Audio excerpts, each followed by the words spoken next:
Hello everyone, and welcome to our 2020 ZAP Tier 2 application webinar. We are going to go ahead and get started here, and we wanted to give you a quick overview of everything that we're going to cover in this online workshop today. So we'll do a few introductions so that you know who you're going to be interacting with in the program. Then we'll do a little overview of the structure of the Tier 2 program as well as ZAP overall. We'll let you know what the funding timeline and the fund distribution timeline looks like, and then we're going to take a look at the application itself. So we wanted to let you know a little more about your ZAP team. Kirsten Darrington is our program director, and I am Jen Waterhouse, our program coordinator. We are both here for you for whatever questions that you might have along the application process. Of course, we can't tell you exactly how to fill out your application, but we can help you with any questions you might have regarding the structure of the application or what the questions might be looking for, or if you have any technical issues with ZoomGrants as well, we are here for you for that. And here's our contact information, which we'll give to you at the very end as well. Feel free to send us an email or give us a call at any time. Another part of the ZAP program that you should be familiar with is your Tier 2 Advisory Board. So for the different ZAP categories, they each have a different advisory board that reviews all of the applications, and for Tier 2, the Tier 2 Advisory Board members also make the funding recommendations. Tier 2 currently has 11 board members, and they put in hundreds of hours reviewing your applications individually and then coming together to discuss them, to score them, and then toward the end of their review process, they will put together the list of funding recommendations that get taken to County Council. And we'll show you how that whole process ends up going here in just a moment. So your Tier 2 Advisory Board works extremely hard to become familiar with all of your applications and your organizations as they're reviewing them. And they are community members that come from each of the districts within Salt Lake County as well. So these are individuals who come from your own backyards, bringing in that taxpayer voice into the process for Tier 2 funding.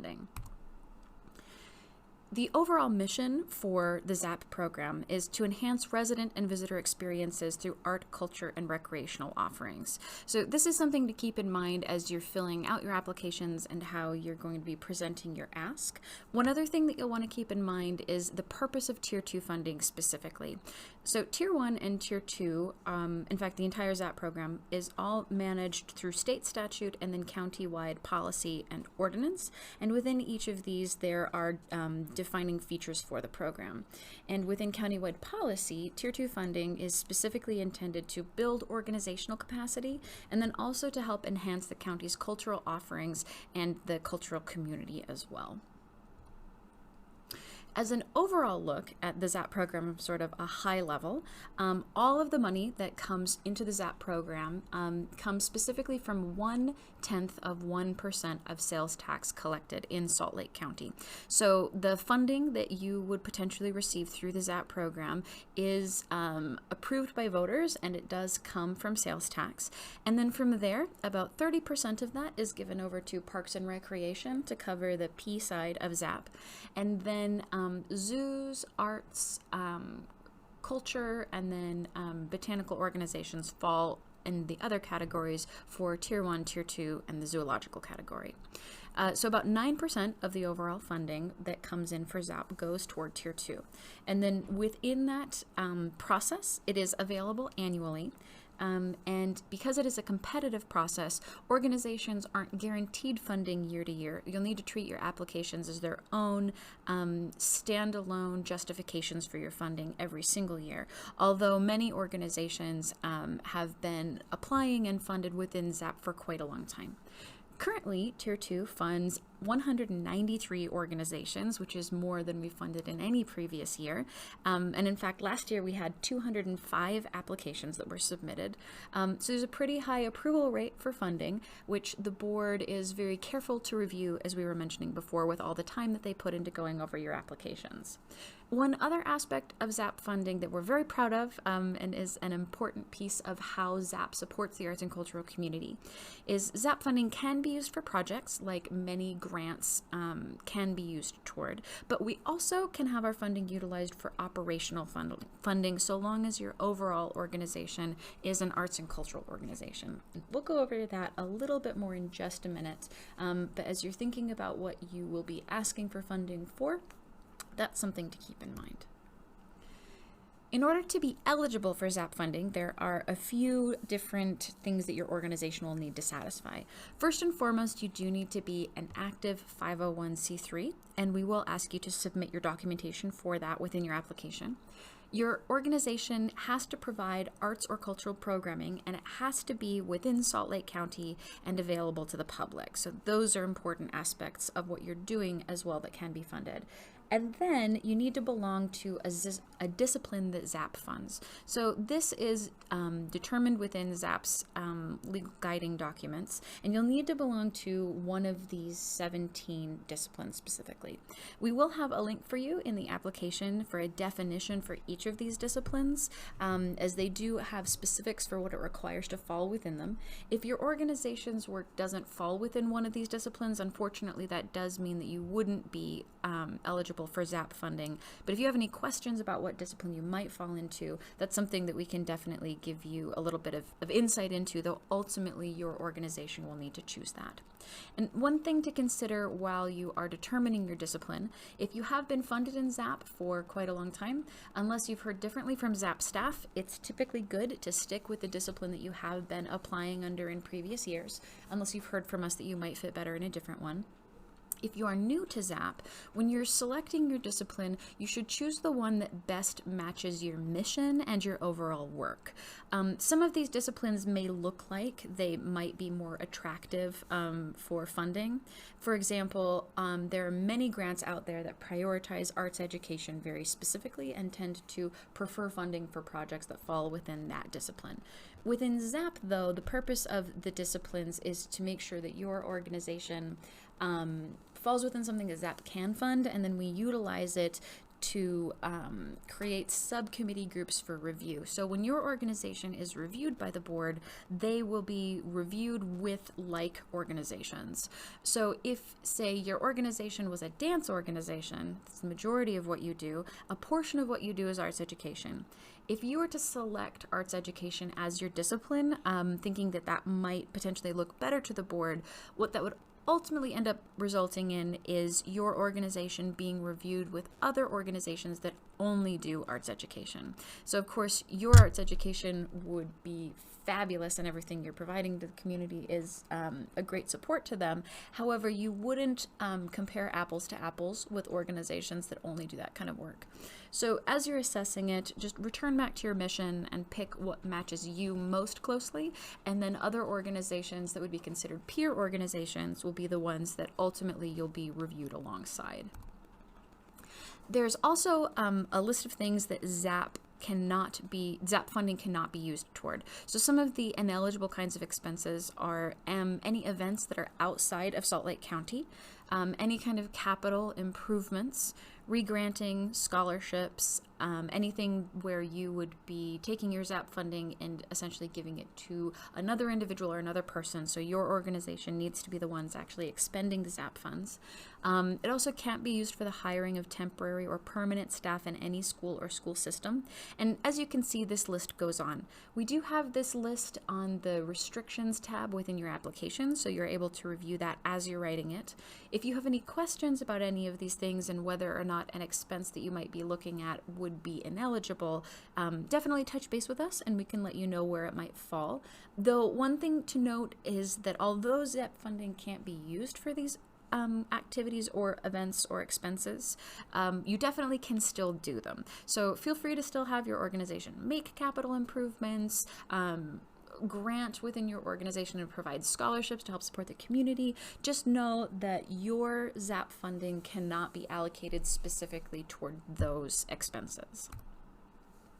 When the board is looking at your application, we've divided out your application questions into 3 different overall categories, and the board members will be providing your application scores according to these categories.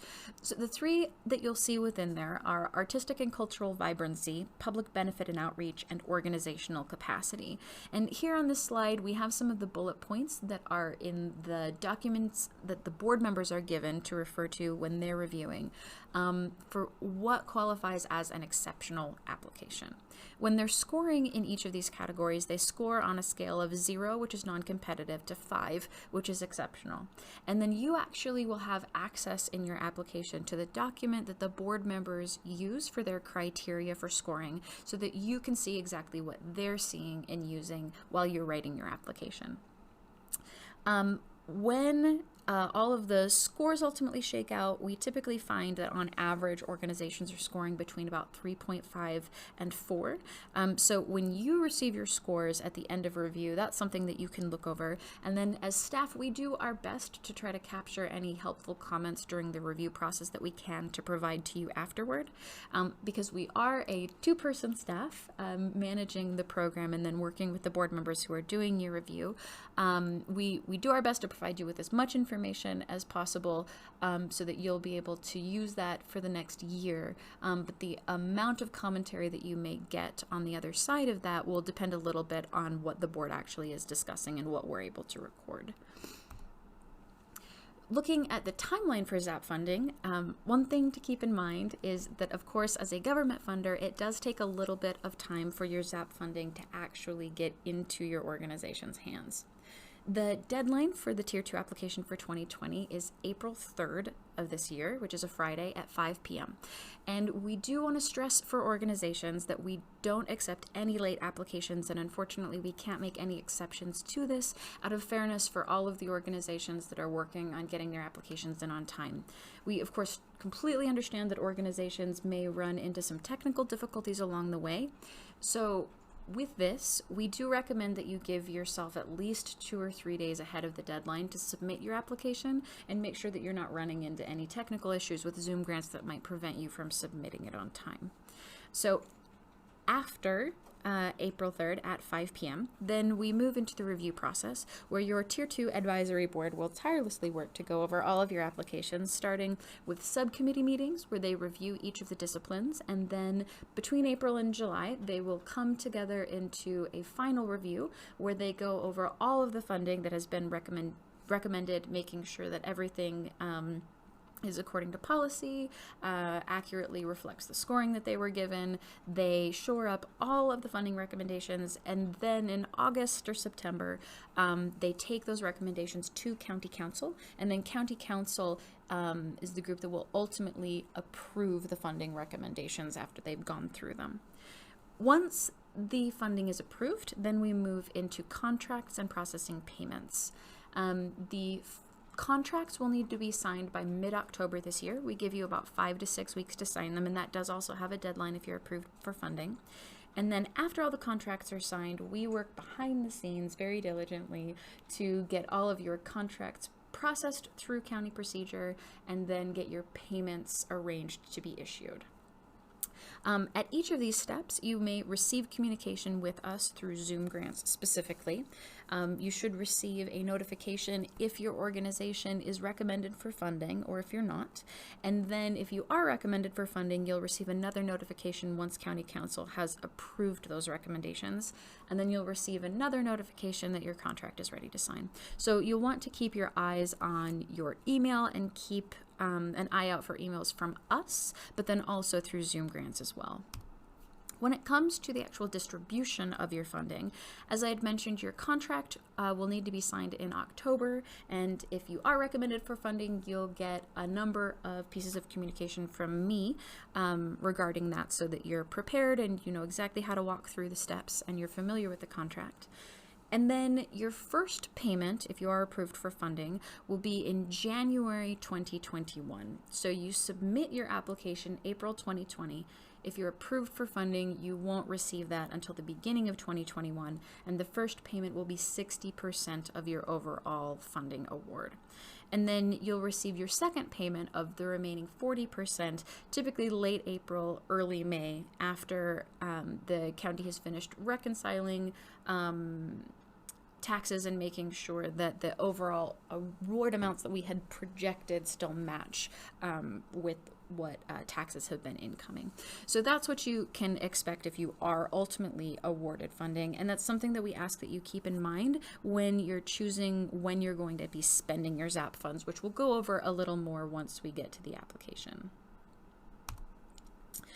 We would invite you to stay closely connected with us throughout the year, and one of the best ways to do that, in addition to looking out for any messages you might have from us via ZoomGrants, which you'll receive in your email, from an email that's notices@zoomgrants.com, but we'd also like to have you sign up for our ZAP monthly newsletter. If you haven't signed up for our mailing list yet, I'll show you here in just a moment exactly where to go to sign up for that. But this is where we, in fact, let's head on over,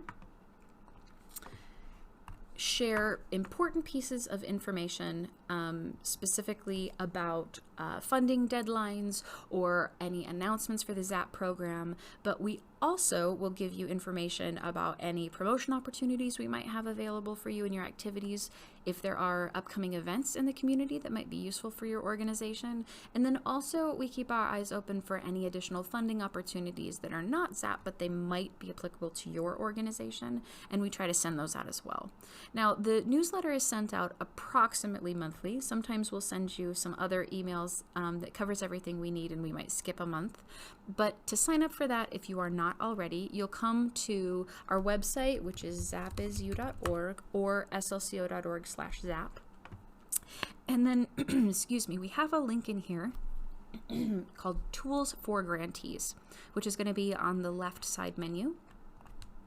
When you click that, we have a number of resources in here that are useful for you as you are either applying or during the period in which you are funded. And right up here at the top, we have sign up for the ZAP mailing list, which if you go to it, you'll see takes you to an easy little form to fill out. We'd recommend that anyone in your organization who could benefit from being abreast of updates for ZAP or anything that might be relevant that we find in our local arts community, that you have them come and sign up for this. You can have multiple people from your organization signed up. And then you'll select the category that is most pertinent to you right at the moment. So if you are a zoological organization, which you won't be in Tier 2, but you'd be under Tier 1, the majority of you will either be Tier 2 because you're currently funded, you might be a prospective grantee, or if you were an individual who's no longer applying, or you just wanted to stay updated, we have some other categories for that. So you'll click subscribe, and then that will help you stay updated with everything that we need for you to know. So you can see here, there's a link to sign up for the ZAP mailing list. Another way to stay connected with us is to be sure that you are following us on our social media. We do have an active social media presence on Facebook and Instagram especially. We also keep our Twitter updated, especially for elected officials. And then we do have a YouTube channel where we post resources mainly that will be helpful for you as a grantee as you are applying or managing your contracts or your funding throughout the year. If you already are a funded grantee, you will receive, or you will have received, an email address from us that you can send your newsletters and event information to, which we do share out on social media. And you'll notice that Facebook typically tends to be what is happening within the community. With our Instagram, we are trying to visually share why you do what you do and why ZAP funding is so important to the community. So if you haven't gone to go see us on these, take a second, go follow us or like us, and then you can stay as connected with that as you can. One other thing that we would invite you to do, whether you are a currently funded grantee or if you are a prospective grantee and you're applying this year, is to invite the advisory board to your events. Now, if you are approved for funding through ZAP, then you will be contractually obligated to invite the board for free to one of your events a year at minimum. You're more than welcome to invite them to more than one event a year, and if your organization if it makes sense for your organization, we recommend inviting to them as many of them during the year as you can, because of course there are right now 193 approved Tier 2 grantees, and there are 11 board members. So they do their best to get out to as many of these events as they possibly can, but we do recommend that you continue to provide invites so that when it does become a possibility for their schedule, that they might have the ability to do that. So in order to invite them, you will go back to the Tools for Grantees page that I showed you before, and then you'll come to the Advisory Board Invitation Form link, which will take you to a slick little Google form that we've put together that gives us all of the information that we need to share with the board at a glance so that we can send that over to them really expediently. We do ask that organizations use this online form instead of either emailing us individually with information or instead of providing physical invitations or tickets to our office. If you'd like to still do that, we'd love to see them, of course, but we will need you to come in and still fill out this particular invitation form because the board has expressed that they prefer to receive these invitations digitally, and this is the best way for us to do that and make sure that no one is lost in the shuffle and that all of the invitations get sent over. So even if you are not a currently funded grantee and you are a first-time applicant, we'd recommend that you invite the board to some events that are happening during their review period so that they have the opportunity to come and become more familiar with your organization if they end up being able to work that into their schedule. So now we're going to go ahead and take you to our application demo. We're going to walk you through how you start an application, and then we're going to walk you through some of the technical aspects of filling out your ZoomGrants application and review some of the questions and things that you might want to keep in mind as you're answering them. So to find the application itself, we have a link that will take you to create an application. In order to find that, you can go to our main page. Again, that's zapisu.org. Right up in the center, we have the ZAP 2020 Tier 2 application. You can click there, or along the top, we have some buttons for the different categories, and you can click the Tier 2 button there. Either way, it will take you to our Tier 1 page, where you have some pieces of information that we've already covered in this webinar, and where you'll want to go to find the application, the button to create the application is the Apply tab. So when you click the Apply tab, you'll see there's some other pieces of information. You are already watching this workshop, but if you need to have any kind of personal session with us, if you have any questions, we're welcome to meet with you. There are also some examples of strong previous applications if you'd like to see what those have looked like, which are applications that have scored well in the past. But it's this button right here, the ZAP 2020 Tier 2 application here, that you'll want to click. But you only want to click this button when you are creating the application for the first time. This is not where you'll go to access the application after you've created it.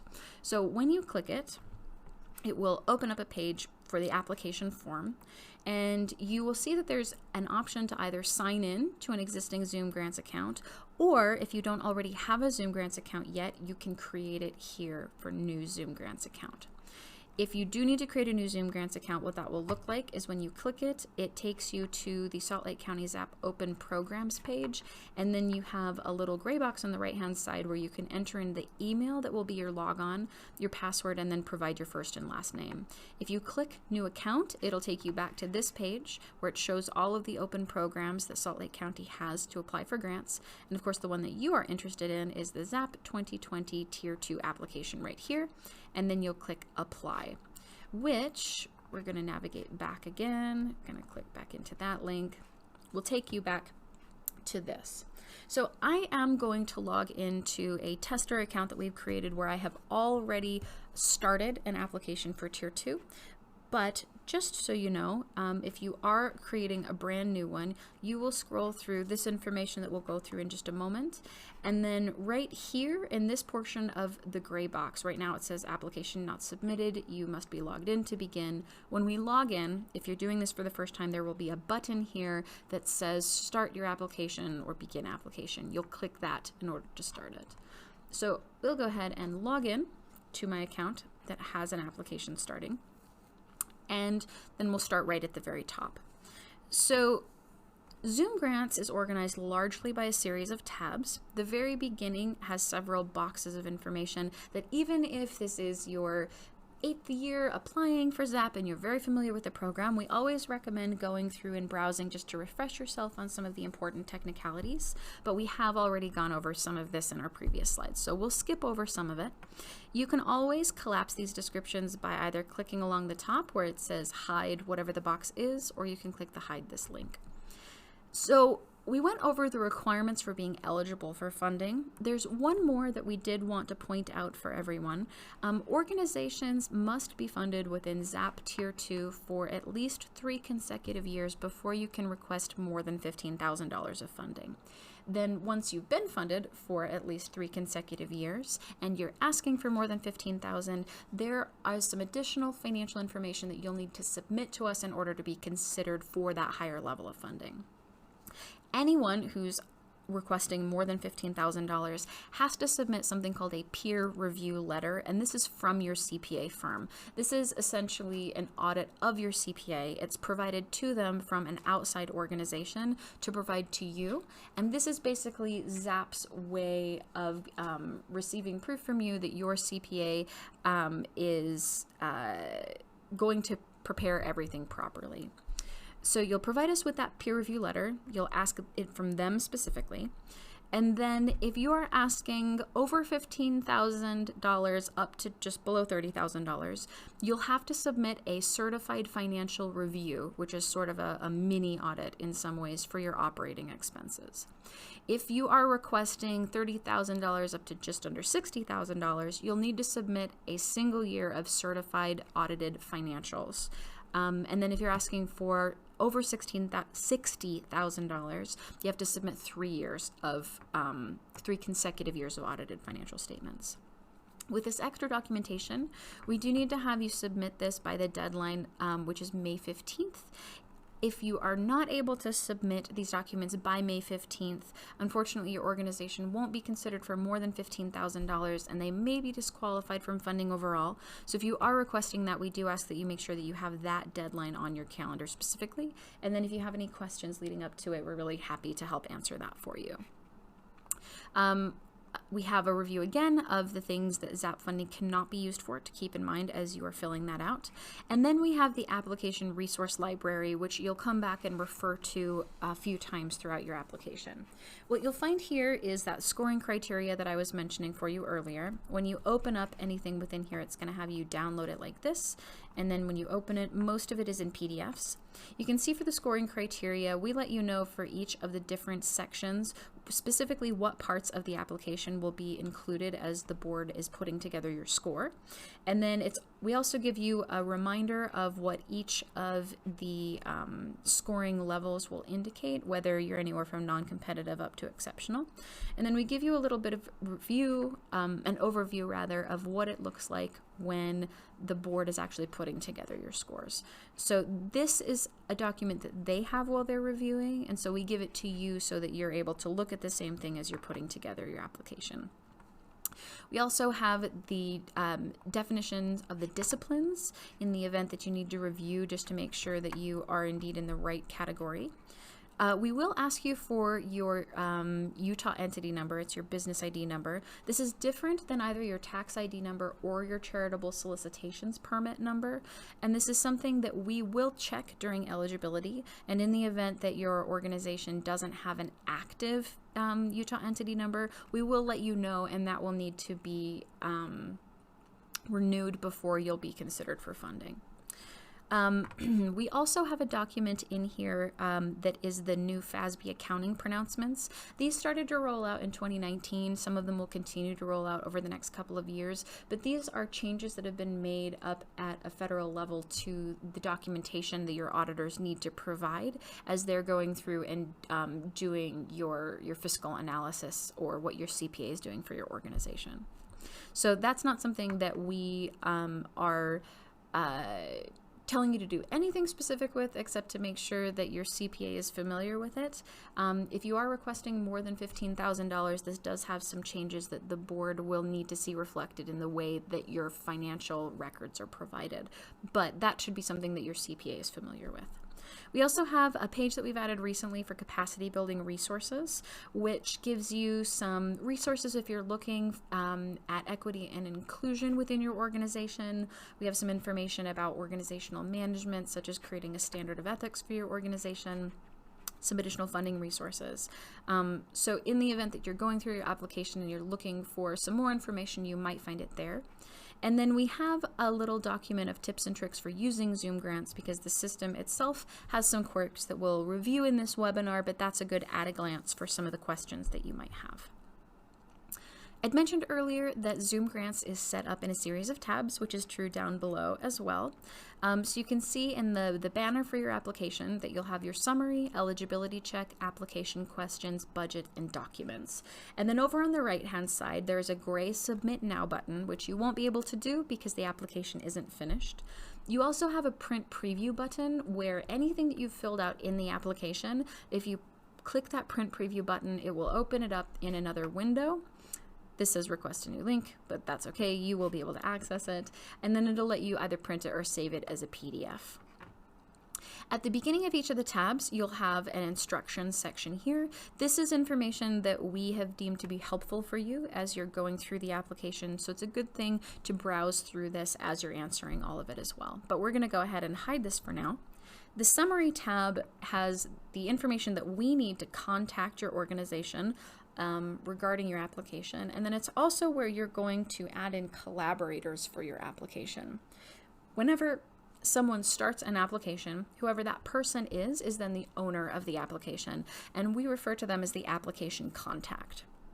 So when you're filling all of this out, you'll put your organization's DBA. So we know that some of your organizations go by a different name in the community that is your legal name that you have on your 501c3 letter. So this should be what your organization uses and goes by in the community. Then the amount that you are requesting, which again, if it's over $15,000, then you'll have additional financials that you'll need to provide. Then the applicant information is the individual who owns the application. This will be the account you're using to create the application. And also this is who we will contact first and foremost in case we have anything that we need on our end from your application. All of your basic organization information, your CEO, if that's the same person as the application contact, please still enter that in. And then you'll come to this box down here, which is Collaborators. So Collaborators are an important part of using ZoomGrants because every person who uses ZoomGrants needs to have their own account. The application contact who owns the application is the only person who can come to this Collaborator section and then add additional people.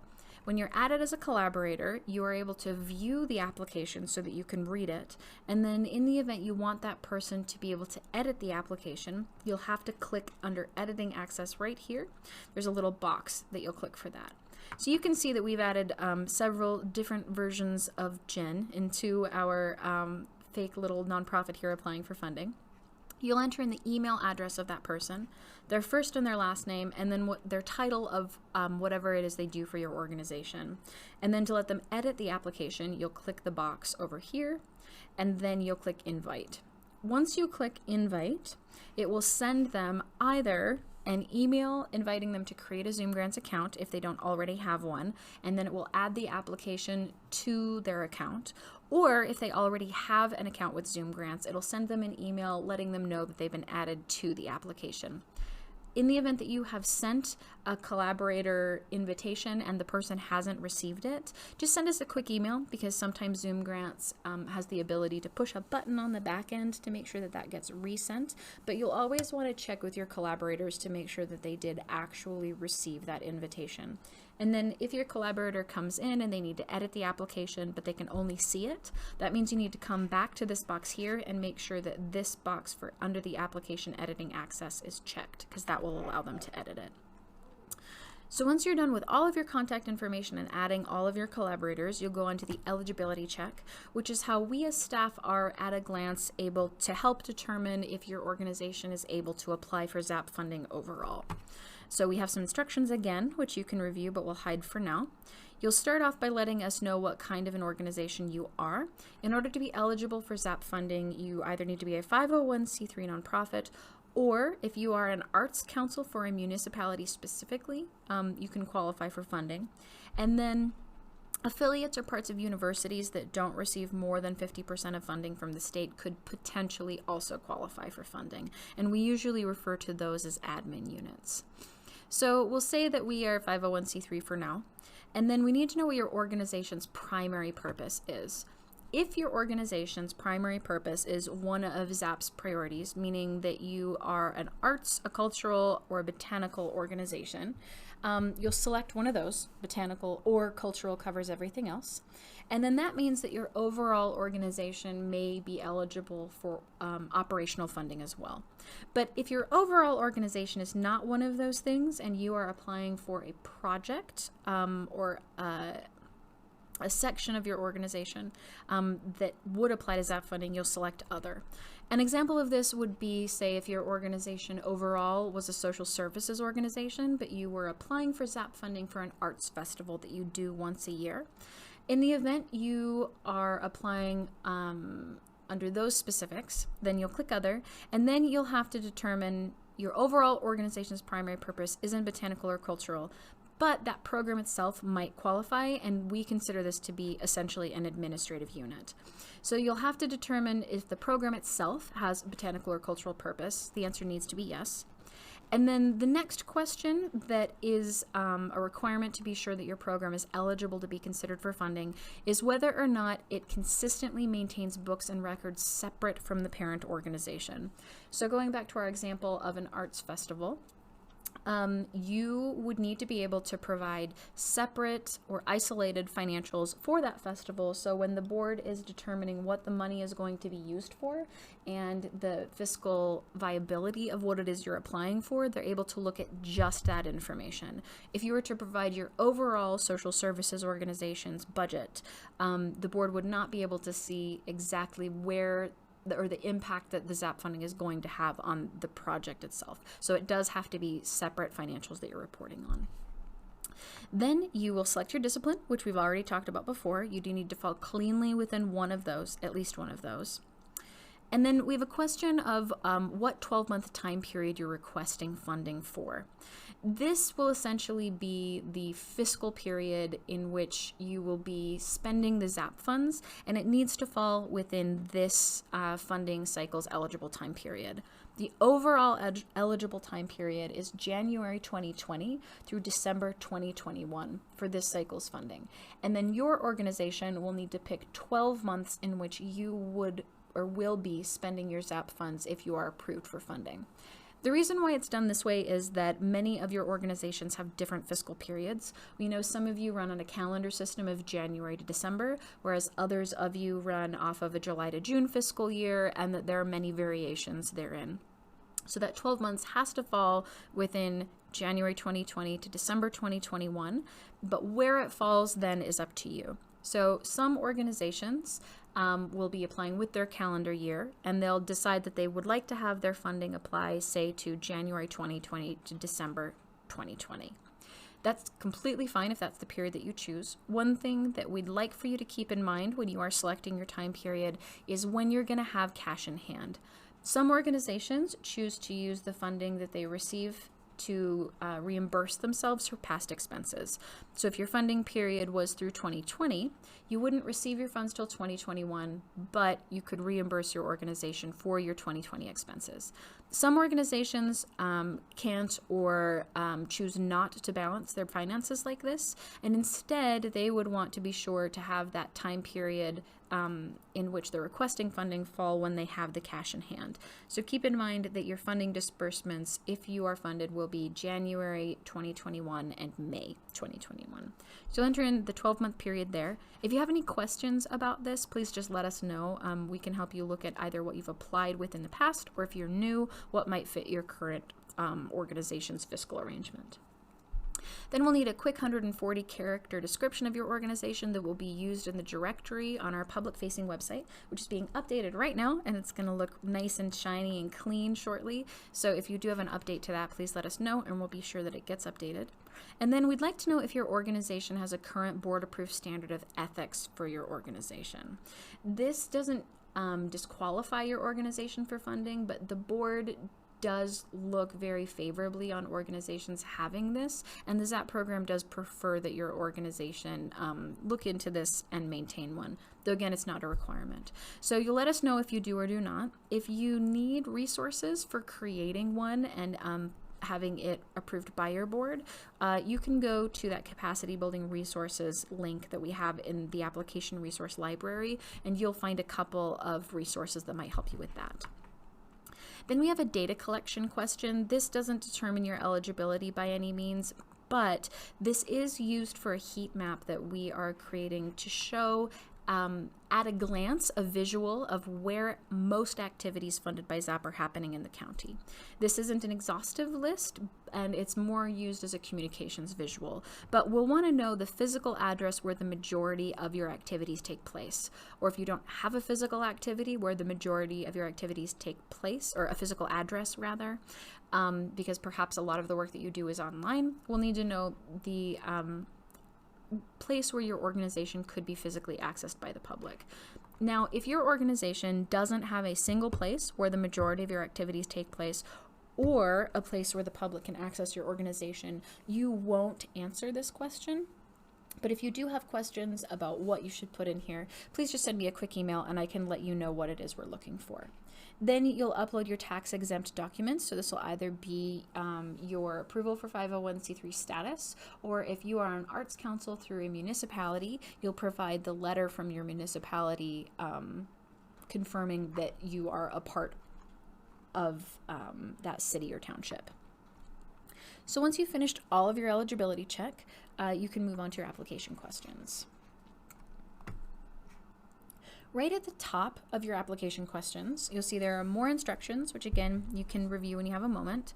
And then we have an optional video artifact. And basically what this means is there's code that you can get from your uploaded video file from YouTube or Vimeo or wherever you have uploaded it to, that you can put in here, and it creates a video player box right at the top of your application for the board to be able to watch that first. Now, this should be 3 minutes or less, and we do recommend choosing videos that are shorter rather than longer and provide strong visual impact. The purpose of this is to help give you a visual bump to your narrative before the board gets into the technicalities of your questions.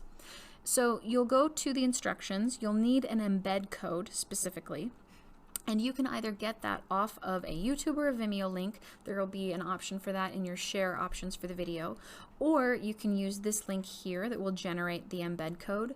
This is HTML coding that you will copy and paste into this box. This is not a URL to that video specifically. If you're wanting to upload a video but you're struggling with exactly what to put here, just shoot us off a quick email and we'll help you figure out where to get that. Now, before you actually start into writing all of your application questions, there are a few technicalities to using ZoomGrants that we'd like to make sure that you keep in mind. First, ZoomGrants is designed to be used in Google Chrome. That is how what it's been programmed to be used through. So if you find yourself getting errors or having issues with your text saving, double check you're using Chrome. If you're using Edge, or if you're using Firefox, or if you're using Safari, you want to switch over to Chrome specifically. And then, as you are entering in your information, we strongly, strongly recommend that you keep a copy of everything that you have typed into your application in an outside word processor. Our suggestion is to type everything directly into ZoomGrants first and then copy it over into a Word document. However, if you do type it into a Word document, you can paste it into ZoomGrants. There just may be an error that you run into. It's not super common, but some people do run into it. So what this means is, let's say you are typing into your application. So we're typing an answer into the application in ZoomGrants here. You can see that we have a character limit, and you'll get to see just how many characters you have left. And then to save this, you're just going to click outside of the box anywhere. So you'll click, and you'll have a very brief little box that says saving come up, and then it should disappear. In the event that you have that saving box come up and it doesn't go away, that means that ZoomGrants has not actually saved that text for one reason or another. There's been an error somewhere in the background processing. First thing that you need to do is make sure that whatever you've typed in this box, you copy and paste that out into a word processor before you do anything else. That is because your text has not saved. If you refresh it, which you'll need to do, you'll lose the text. So once you've copied and pasted it, taking a small step back with that box, the saving box, when it comes up. If it's not going away, you need to double click outside of it, and that makes it go away, which then lets you copy and paste this text elsewhere, and then you'll need to come up and refresh your application. When you've refreshed, it does require you to scroll back down, and then you'll go back to application questions. And then you can copy and paste your text back into here.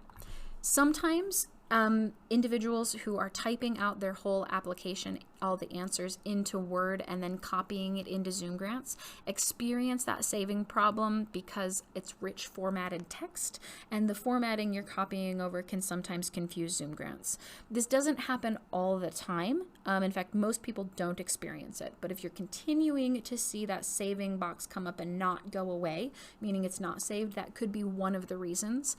In which case, we'd recommend copying that text from Word or whatever word processor you're using into a version of Notepad, which is unformatted text.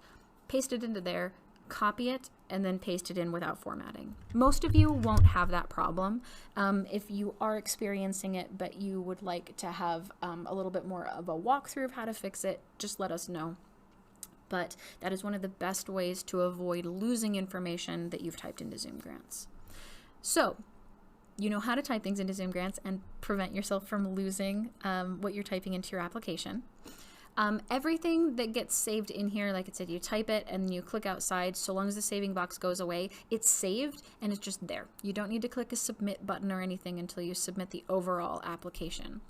You'll start off with your organization's mission statement, which everyone has.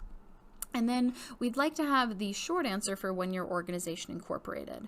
Some of you might have a little bit more of a description with this that you need to provide. Like if, for example, your organization has been around for 30 years, but you only became an eligible nonprofit in 2016, you can definitely mention that because we need to know when you incorporated as a nonprofit. But if it's important for the board to know that you've been around for more than 4 years, then you can add a little line after that to say, but you've been a functioning organization since whatever that year is. This should be a fairly straightforward answer, however. And then another very straightforward answer that we'll have down below has to do with the way that you are utilizing your ZAP funding, though we'll come back to that in just a second. We have added a question in here that only applies if you were funded in the 2019 cycle, so last year's cycle. We've heard the board mention throughout the review process that they are curious sometimes where organizations are at in expending the funds that they have. You report on this through an evaluation that you complete when you're done with your funding. However, that evaluation's ultimate due date is not until 2 years after you've applied. So to give the board a sense of exactly where you're at, we have a very brief little box here where you can let them know what's going on with the funding that you do have. In the event you have completed the activity for which you're receiving funding and you have some information on it, go ahead and give them the briefest, most mini little evaluation here, letting them know how it went, how the funds are expended, how the attendance was, that kind of a thing, just so they know where you're at.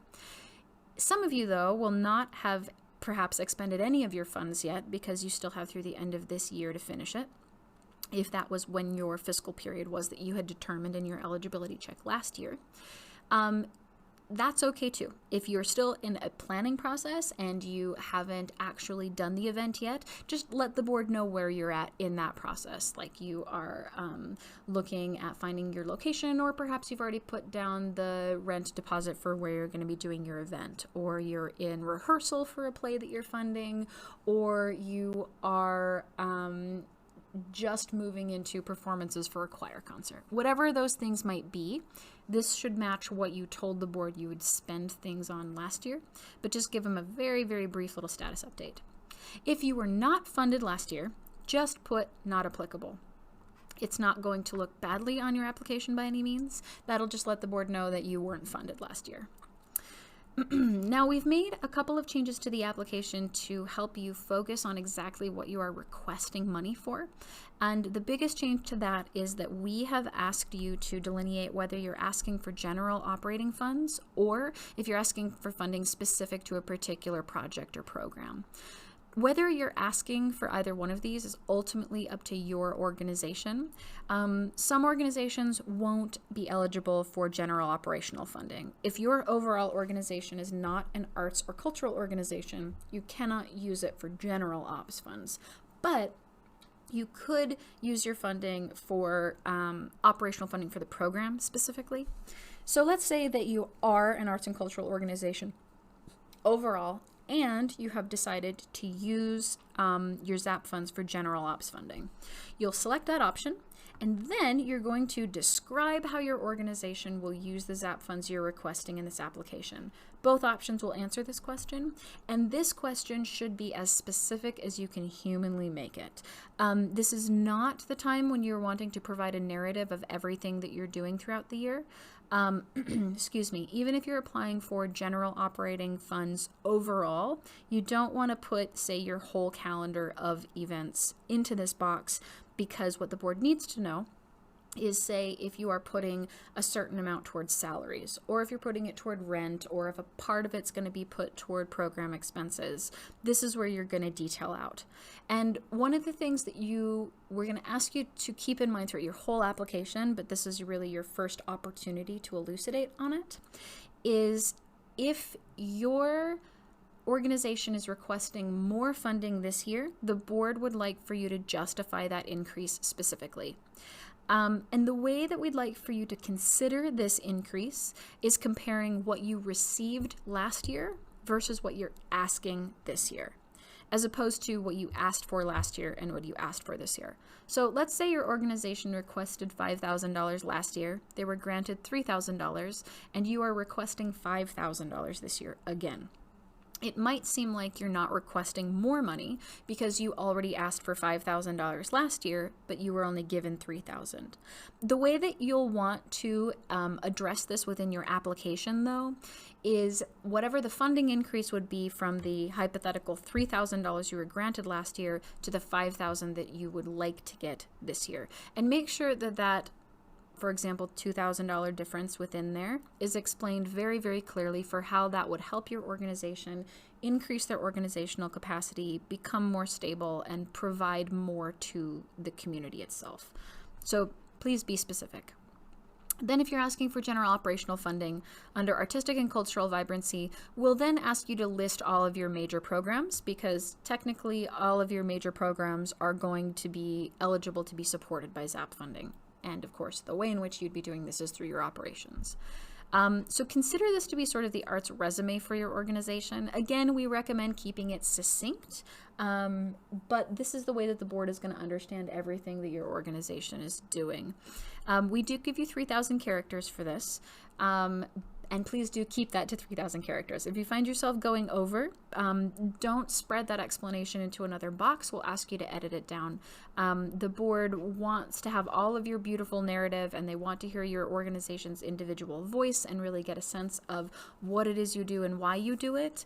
But being succinct in your answers is very helpful, especially with how many applications they're having to review.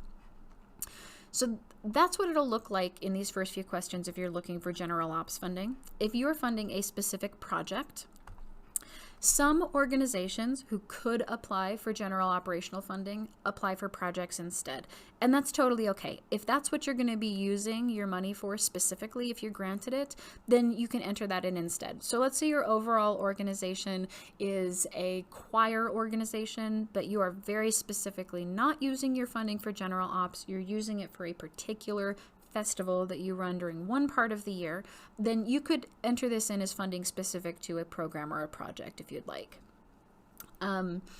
If you do select that, then you're going to let us know the name of the project or program. So if you're putting on a festival, it'll be the title of the festival. It's a particular concert series. It should be what that concert series is.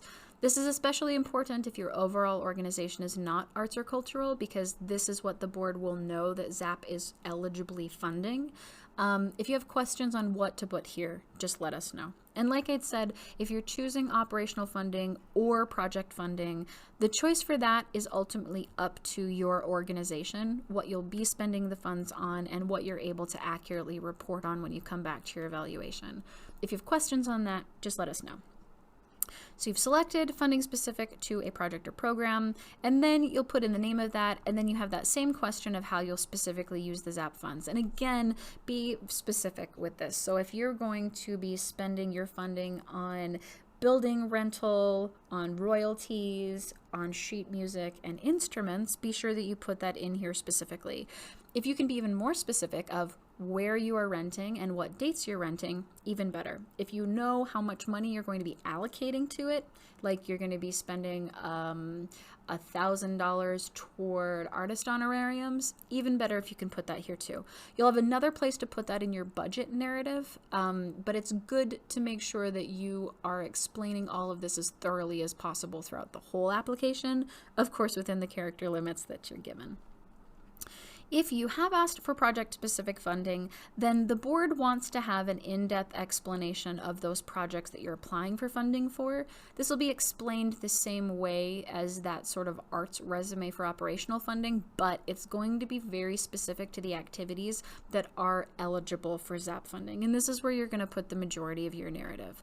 So we'd like to know the description, its primary audience, and why you're doing it. And then this is where you're explaining what it is. If you're doing your technical budgetary breakdown, that should be detailed up here in what you're using the ZAP funds for specifically. So this is your chance to explain in that beautiful conversational narrative way exactly what it is and why you're doing it. Then, if your overall organization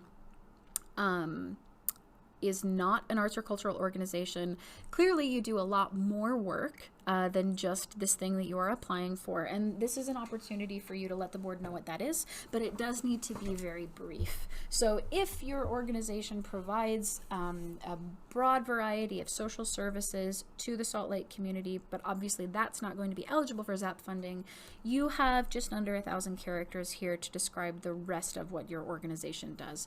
But mostly the board, they do want to know something that reflects your size and capacity, of course, but most of the information that you're going to be focusing on in this application will be very specific to what it is you're applying for funding. But that'll give you an opportunity to elaborate. So you'll click one or the other on that, and depending on which one you answer, it'll change those first 3 or 4 questions a little bit. Then your main question to talk about the artistic and cultural vibrancy of what you're applying for is question 10, how your organization uniquely contributes to an artistically, culturally vibrant community in Salt Lake City. And one of the big things that we suggest you keep in mind with this is that this is your opportunity to establish with the board what your niche is within the Salt Lake artistic and cultural community. There are many choirs, but we know that your choir, if that's what you're applying for, is unique. And there are many arts education organizations, but we know that yours does something special. So this is what is going to set your organization apart, what makes your organization excellent, the ways in which you uniquely engage with your community. So think about what it is that sets you apart, and this is your chance to brag about that a little bit to the board and let them know why when they look at your application, they're looking at something that is a unique and distinct piece of the overall cultural artistic pie of Salt Lake County. Now, we've edited public benefit and outreach a little bit this year. We've removed one of the questions in order to help manage how much time you're putting into the application, and then also helping you to be a little more selective in what it is you're sharing with the board. So we have a question we had last year: tell a story from the past year of a moment when it was clear that your organization positively impacted the community. This should be a compelling argument why taxpayer dollars should fund your project or your operations, ultimately. And as you're going through this, we'd recommend that you consider ways in which perhaps your organization cleverly leveraged funding or strategic partnerships or outreach to ultimately amplify its impact within the community. We removed the question specifically about partnerships. We have another place where you can also add some supplemental information. But if partnerships are one of the key ways in which your organization positively impacts the community, this would potentially be a good opportunity for you to mention that here. But this will help you to decide which one of those tells your organization's story best. And then we'd like for you to describe your organization's efforts to reach underserved communities in Salt Lake County. So Being an underserved population means that they have limited access to resources. And in our particular case, that is to artistic, cultural, botanical, zoological resources that your organization provides. There are a lot of different communities out there that would qualify as underserved communities, and we know that you are already out there working on them, or working with them rather. So we'd like for you to define what those communities are, and then what steps you're taking to reach them, and what your plans are to expand that in the future. One thing that we do want to make sure is very clear is we don't expect you to run out and invent a new underserved program so that you can answer this here. We know that all of you are already doing this work, and we'd like to know what it is you're already doing, and then also have a glimpse into the kind of investment that your organization is going to be putting into it. And when you're thinking about who your underserved population is, you can think about this very broadly. It could be that they are underserved because of where they're located, by the geography. Perhaps there's a language barrier. Maybe they have socioeconomic barriers. Perhaps they have issues with physical accessibility to resources that your organization is helping to solve. So you can look at all of your programs, but then definitely think, what are the ones that you are focusing on? If you're focusing on multiple ones, you can detail that here too. It is something to note that ZAP considers reaching underserved communities to be a priority of ZAP funding, and that's something that the board is looking for as they're going through and determining which organizations are providing exceptional work in the community and where they fall on the scoring scale. Organizational capacity looks a little bit different if you have applied for less than $15,000 in the past, but it's still pretty slick. First, we'd like to know your organizational structure, and this should include your board, your staff. We know that many of you are completely volunteer run. Include your volunteers in that too. This will give the board some insight into how your organization achieves both organizational stability and excellence in what you do. Successful applicants are going to demonstrate in this question how the individuals that they have working with their organization, be they paid or volunteer, are active and qualified and engaged, and that it'll show the way that your organizational structure lends stability to what you do. And then we'd like to know what your key goals are for the next 3 years. If you applied for more than $15,000 in the past, you'll know this is different. We asked for 5 years, and we've backed that down just a little bit because we know that there is a movement in some strategic planning at the moment to look at less than 5 years. So we'd like to know what your organization is looking at. If you are asking for less than $15,000, this will be a new question for you, but we know that you are all dreaming big and that you have wonderful plans for the community. So we would like to know what those big goals are and what you're doing to achieve them. And then also, we do recommend that you consider how your requested ZAP funding will help you to achieve these goals specifically. And this is another good place to add in that justification for an increase in funding if that's what you're asking for, which again, as a reminder, is whatever you received last year or during your last funding cycle to what you're requesting now. Then we have some questions down here that make this section look really long, but we promise that we've asked these in the past. They're just put in different question types. This used to be the data tab last year, which we've now moved over to here.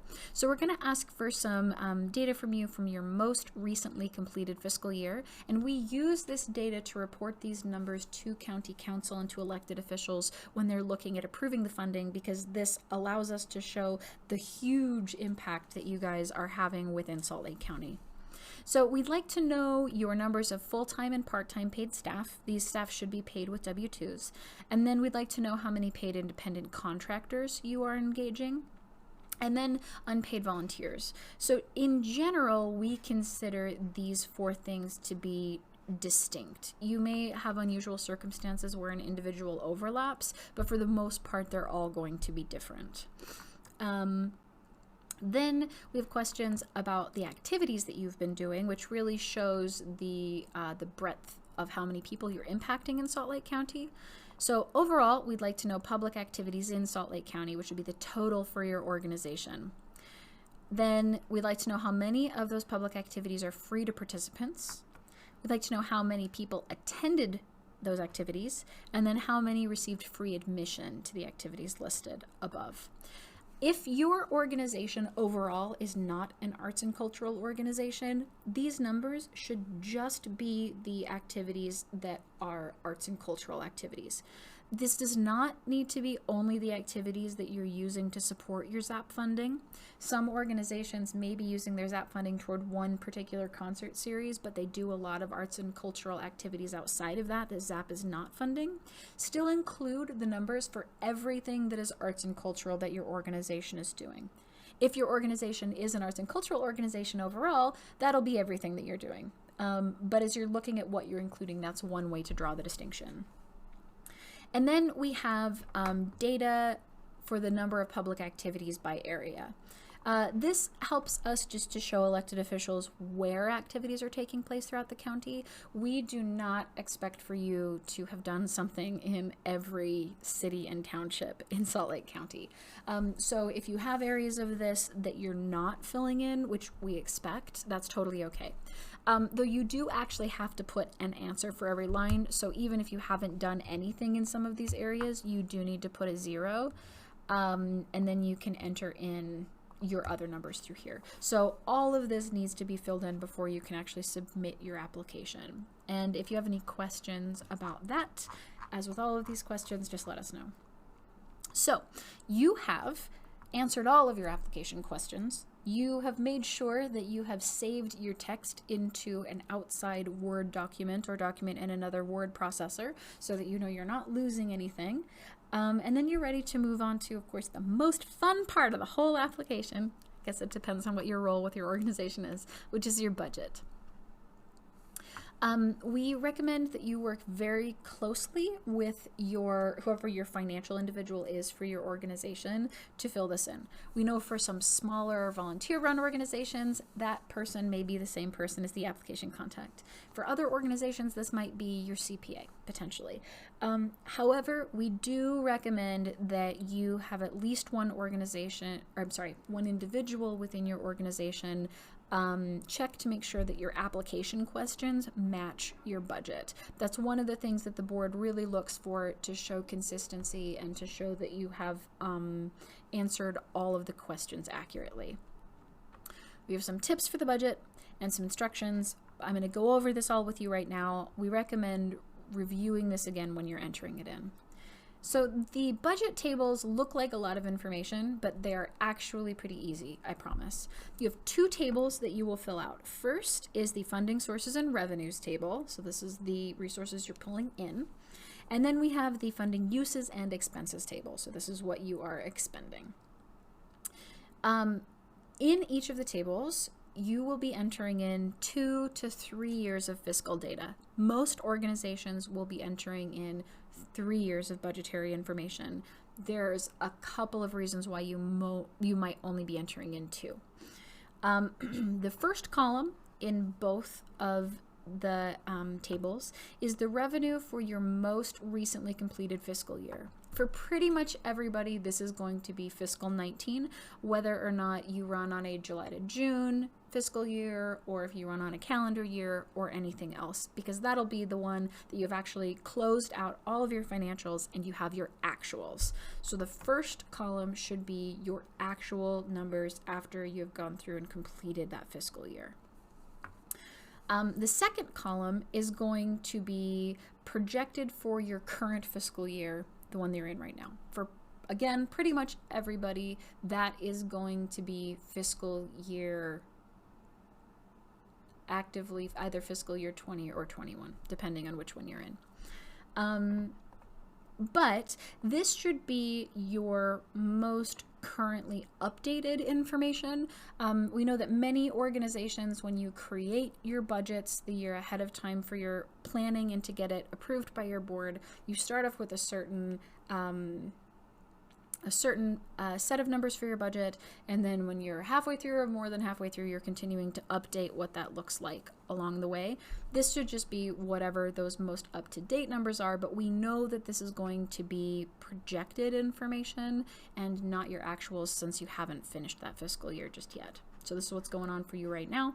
And then you have the projected revenues for the fiscal year in which ZAP money will be spent.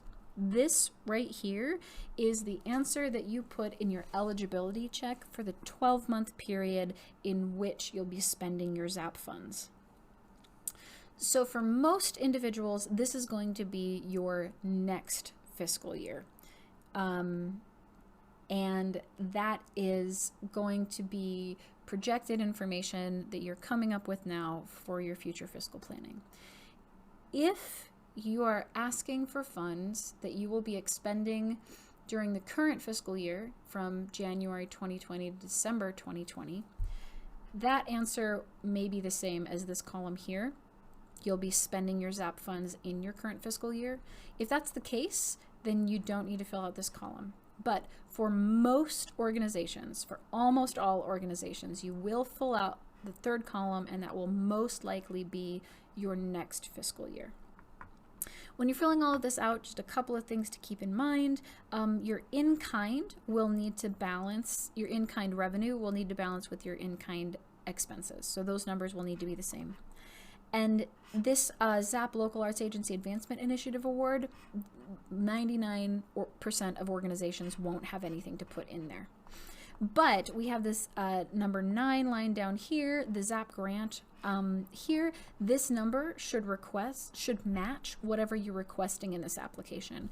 So for 2020, my organization is requesting $4,000. This needs to be $4,000. If you did receive ZAP awards in previous years, this can be what you were approved for, but this number should be overall what you're actually requesting, even if you don't receive that full amount in the end. ZAP understands that in the event you don't receive your full requested amount, you might need to change some of the activities that you're doing to right size for the amount you received, and that's okay, but this should be what you're asking for. Then in the expenses table down below, you have the same thing. You need to have your completed actuals for your most recently completed fiscal year, then your projected expenses for this current fiscal year that you are in. And again, that can be your most up-to-date information if you have been updating that expense budget along the way. And then we'll need the projected expenses for that fiscal year when you'll be spending ZAP funds. That'll be the same year that you've answered for this third column up here in the revenues table. So in the expenses table, we're asking actually for two different kinds of information. So we have these first 3 columns, which is the budget information that you've determined. That's either your completed actuals or it's your projected information. Consider the 4th column as asking for something completely different. It's just on the same table because that is where it fits. With the 4th column, we would like to know for this amount that you are requesting, where you're going to allocate the money that you receive in your expenses line. This should match the way that you answered how you are going to expend the funds in your application questions. This is another way for the board to look at it, and it lets them see the overall impact that it has on your expense budget for that year in which you're requesting funds. So if I'm requesting $4,000 this year and I would like to spend $3,000 of it on salary and benefits because I'm able to do that for operational funds, and then $1,000 of it toward program expenses, I'm showing the board here this is where I'm planning on spending that. And then this amount here needs to match what I've entered in under the ZAP grant that you're asking for, and that should match your overall ask. Then you have your in-kind expenses. There's a reminder here that this needs to exactly match what you have here in your revenue table. If it doesn't, you'll need to explain it. And then you'll notice that there are some lines in here that say explain in narrative. If it says explain in narrative, you do need to elaborate on that within the budget narrative. And you find the budget narrative at the bottom of the budget tab, all the way down below the 2 tables, and then you have your budget narrative right here. We again give you quite a bit of room to enter in information, and for your budget narrative, more is more. Less is not more. It's better for you to explain things that someone might hypothetically, potentially, as a long shot, not fully understand. It's better for you to give the board a more in-depth view of what's going on with your finances than less. Some examples of things that you might want to be sure you explain. Let's say that 1 year you have a steep decrease in public contributions. The board will want to know why you had a steep decrease in public contributions that year. Or let's say 1 year you have a 50% jump in private contributions. They'd like to know why you have such a big jump in your private contributions. Maybe this is a new development director that you hired. Maybe this is a campaign that you were running. But the board will want to know why that's being increased at that point. And again, for anything that asks for an additional explanation in the narrative, make sure that there is an additional explanation in the narrative down there for that.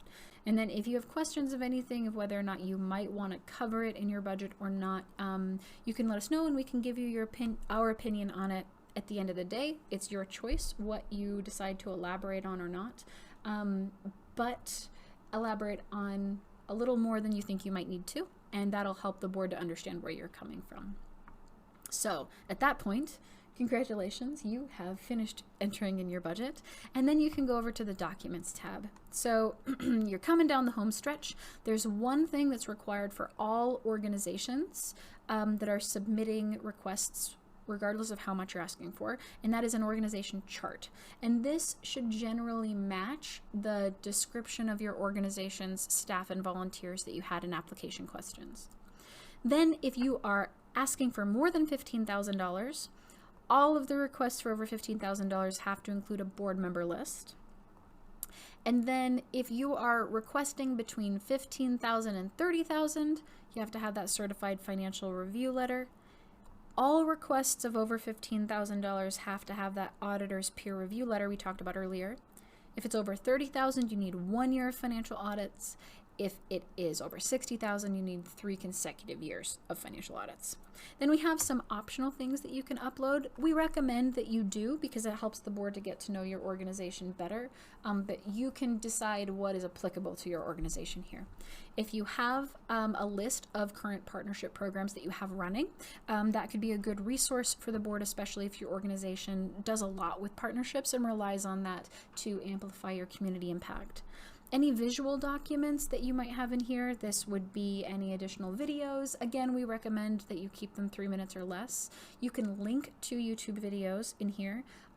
Photos that you can provide of activities are great. If you have any kind of other assets or media that you've created, it's a good place to put that here. To do so, you'll go to Upload. In here, you'll give it a description. And then you can either upload a file by going in here and you can select whatever that is, or you can do a link to a file and then you can provide a URL here if, say, that's to a PDF that you perhaps don't want to upload but you have a link to on your website, or if you have a Dropbox that has a lot of images in it for them to look at, if you have a link to a video, anything along those lines. And then you'll upload it and then you can click Close Window. Same with annual reports, brochures, strategic plans, and then also we'd like to have, if you are using Now Playing Utah, which if you're a previously funded organization, it is a contractual requirement, but we'd like for you to either add a link here to one of those events that you've created, or even a PDF or a screenshot is totally fine. So you have completely filled out your summary and added your collaborators. You've completed your eligibility check.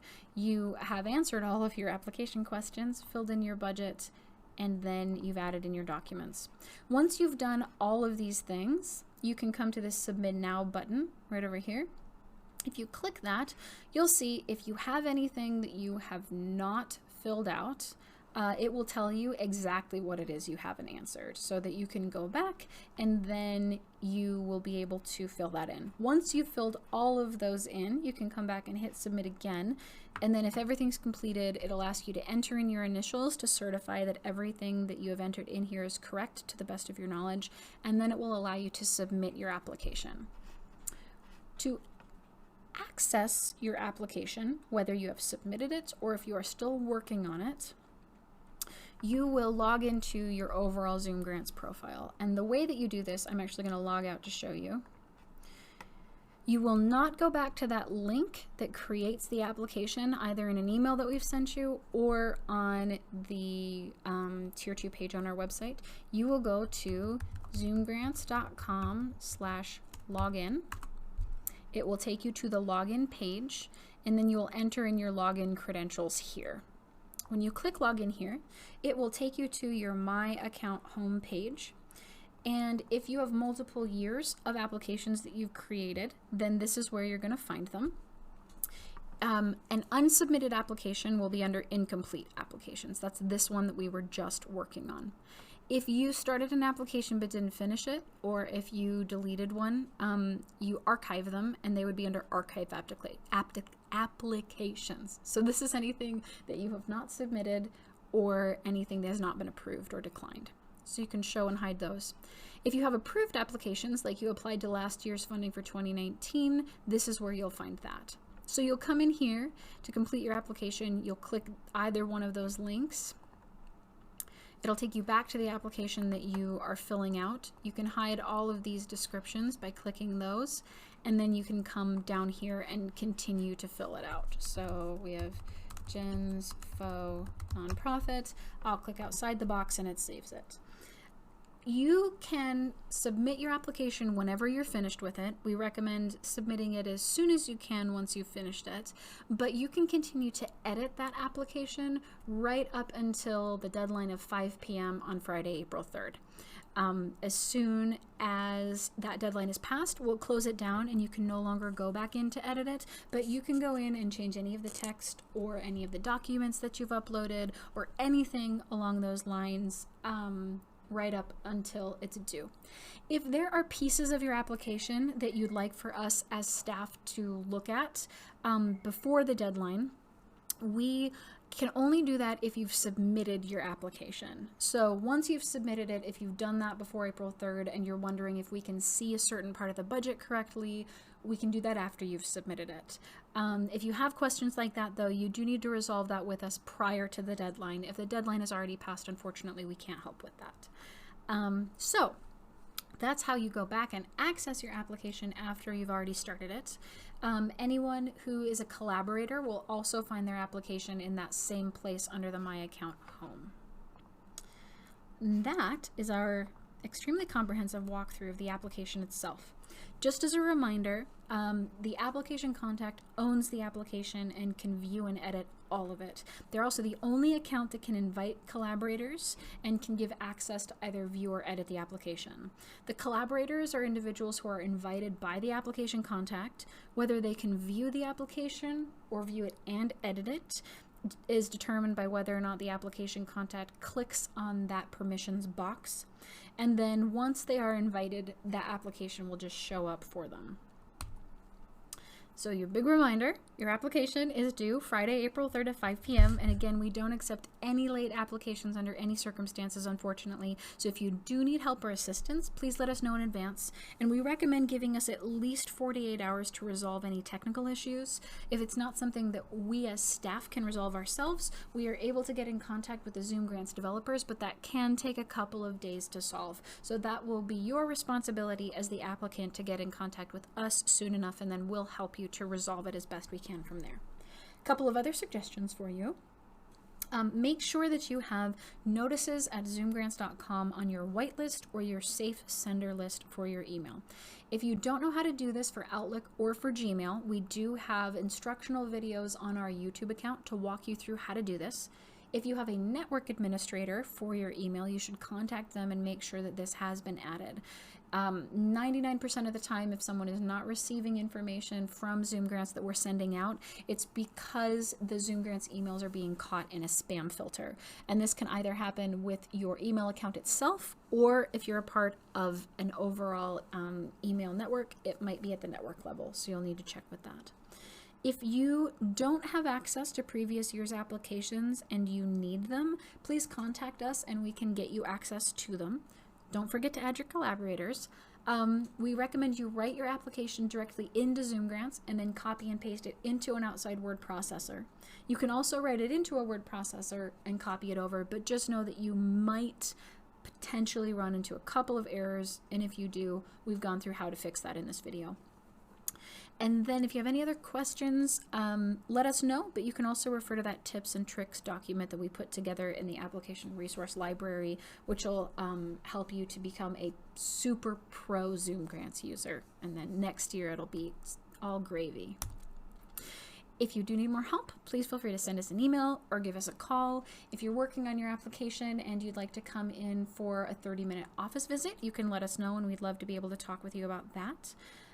Other than that, thank you so much for joining us for this webinar, and we hope that it has been helpful to you all, and we're looking forward to seeing your applications. So have a great rest of your day.